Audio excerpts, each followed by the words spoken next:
బెంగళూరులో first case మీ అందరూ తెలిసిందే, న్యూస్ అప్డేట్ చూసుంటారు. కానీ మీకు చెప్పాల్సింది ఏంటంటే లాక్డౌన్ ఏ మూమెంట్ అయినా అవ్వచ్చు.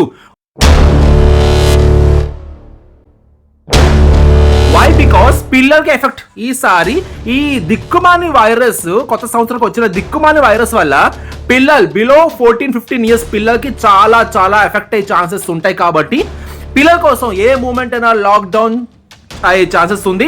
మీ సేవింగ్, సంక్రాంతికి బట్టలు కొందాం, బంగారం కొందాం అనేసి పనికిరాని ఖర్చు కాకుండా సేవింగ్ చేసుకోండి. స్పెషల్లీ షార్ట్గా తక్కువ ఉన్న శాలరీ వాళ్ళు సేవింగ్ చేసుకోండి. వచ్చే సంవత్సరం బాగుంటే సంక్రాంతి చేసుకోవచ్చు. ఈ టైంలోనే ఖర్చు పెట్టేద్దాం, ఊరికి వెళ్దాం, డాన్సింగ్ చేద్దాం అంటే లైఫ్ అండ్ డెత్. చూసారు కదా, మీకు తెలిసింది, మీకు తెలియలేదు ఏంటుంది, కోవిడ్ ఎలా వచ్చింది. లాక్డౌన్ ఏ మూమెంట్ అయినా స్టార్ట్ అవ్వచ్చు. Before lockdown be careful. మీ సేవింగ్ జాగ్రత్తగా ఉంచుకోండి. జాబ్ లేనప్పుడు, వర్క్ లేనప్పుడు ఆ సేవింగ్ మీకు పనికొస్తుంది మీ ఫ్యామిలీకి. Thank you so much and be careful.